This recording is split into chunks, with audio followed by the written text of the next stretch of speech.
Olha só que história. Em 1859, duas das maiores potências do mundo, Estados Unidos e o Império Britânico, ficaram a um passo de uma guerra. E o motivo? Um porco. Sim, um porco. Vamos mergulhar nesse caso bizarro da história. Pois é, parece piada, mas a pergunta é séria. Como é que um animal de fazenda consegue colocar duas superpotências com o dedo no gatilho, com navios de guerra e soldados prontos para a batalha? É o que a gente vai descobrir agora. Imagina a cena, estamos em 1859, numa ilha pequena e isolada chamada San Juan. De um lado, soldados americanos cavando trincheiras. Do outro, a poderosa Marinha Real Britânica, com seus navios de guerra e canhões apontados para eles. A tensão era absurda. Qualquer erro, um tiro e uma guerra mundial poderia começar ali. Mas para a gente entender como a coisa chegou nesse ponto, a gente precisa voltar um pouco no tempo. A raiz desse problema todo não está num campo de batalha, mas sim num documento, num tratado meio mal escrito. É aqui que o problema começa. O Tratado de Oregon, de 1846. Ele foi feito para resolver as coisas, definir a fronteira entre os territórios americano e britânico. Só que ele tinha uma parte super vaga. Dizia que a fronteira passava pelo meio do canal. Tá, mas que canal? E essa pequena dúvida abriu uma brecha enorme. Os americanos diziam, o canal é o Estreito de Haro. Se fosse, as Ilhas San Juan seriam deles. Já os britânicos batiam o pé. Não, o canal é o Estreito de Rosário. E aí, as ilhas seriam britânicas. No meio dessa confusão, as ilhas viraram uma espécie de terra de ninguém, com colonos dos dois lados vivendo por lá. E é nesse cenário que o nosso protagonista da história aparece. Em 15 de junho de 1859, um fazendeiro americano chamado Lyman Cutler estava de saco cheio. Tinha um porco de um vizinho britânico que vivia invadindo a horta dele para comer as batatas. Naquele dia ele perdeu a paciência, pegou a arma e atirou no porco. Aí a briga começou para valer. Cutler até se ofereceu para pagar um valor justo pelo animal, mas o dono do porco, um britânico chamado Charles Griffin, pediu uma fortuna, $100. Era muito dinheiro na época. Cutler se recusou e Griffin ameaçou: "Vou chamar as autoridades britânicas." A resposta do americano foi na lata: "Pode chamar, eu sou americano em terra americana." Pronto. Uma briga de vizinho por causa de batata virou uma crise internacional. E a partir daí, a coisa saiu completamente de controle.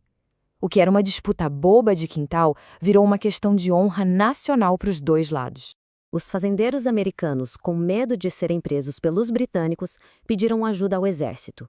E a resposta veio, e como veio? Enviaram um capitão bem esquentado, George Pickett. Sim, ele mesmo, o que mais tarde ficaria famoso por uma carga suicida em Gettysburg. Ele chegou na ilha com 66 soldados e basicamente disse: "Isso aqui agora é nosso." Os britânicos não deixaram barato, claro. A resposta deles foi esmagadora. Mandaram 5 navios de guerra, trazendo mais de 2.000 homens e 70 canhões. Pensa só no contraste. Os americanos tinham, no total, uns 460 soldados e só 14 canhões. A desvantagem era gigante. A coisa ficou feia de verdade. Mesmo cercado e em desvantagem, o capitão Pickett não se intimidou. Ele soltou a famosa frase: "Faremos daqui uma Bunker Hill", se referindo a uma batalha heróica da independência americana. Ou seja, ele estava dizendo que eles lutariam até o fim. A ilha tinha virado um verdadeiro barril de pólvora. Então, o cenário era esse: um erro, um soldado nervoso e uma guerra começaria. Mas, felizmente, no meio de toda essa loucura, apareceu gente com bom senso para apagar o incêndio. E o primeiro herói improvável dessa história foi um britânico, o contra-almirante Robert Baines. Ele era o chefe da esquadra britânica na região. Quando ele ficou sabendo que a ordem era para atacar e expulsar os americanos à força, ele resolveu ir lá pessoalmente ver o que estava acontecendo. E olha, o almirante Baines ficou chocado com o absurdo da situação. Ele olhou para aquilo tudo e basicamente disse o que todo mundo deveria estar pensando. Ele se recusou a envolver duas grandes nações numa guerra por causa de uma briga por um porco. Ele simplesmente cancelou a ordem de ataque. Uma decisão que literalmente salvou o dia. Essa atitude do Baines foi crucial. Deu tempo para a notícia chegar onde precisava, em Washington e em Londres. E claro, quando os presidentes e ministros souberam o que estava acontecendo, ficaram horrorizados também. O presidente americano, James Buchanan, mandou um general e diplomata experiente, Winfield Scott, para resolver a situação. Scott e o governador britânico negociaram e chegaram a um acordo temporário e muito inteligente, uma ocupação militar conjunta da ilha. Cada lado manteria no máximo 100 homens ali, pacificamente, até resolverem a questão da fronteira de vez. Beleza, a guerra foi evitada, mas a história ainda não acabou. A solução definitiva levou anos para sair e teve consequências que muita gente não conhece.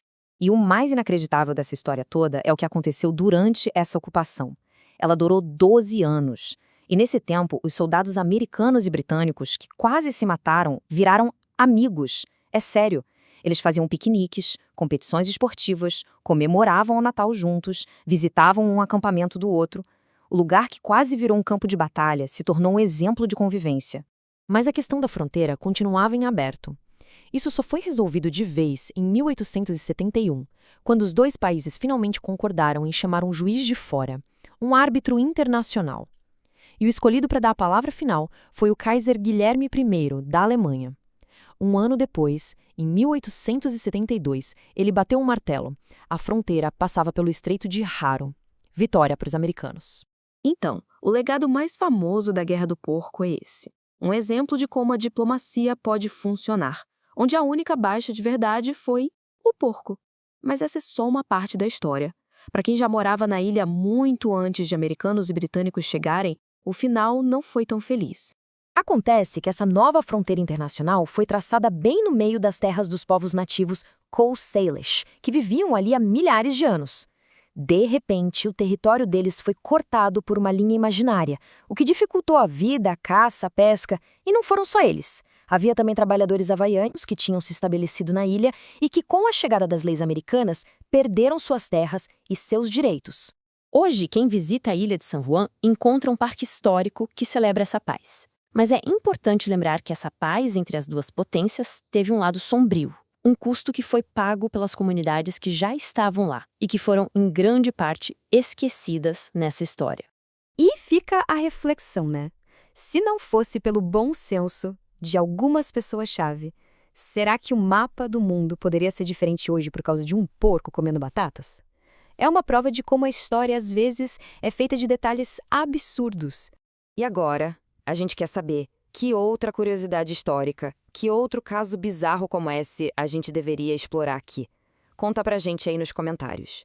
E claro, se gostou de conhecer essa história maluca, não se esquece de se inscrever no canal para não perder as próximas.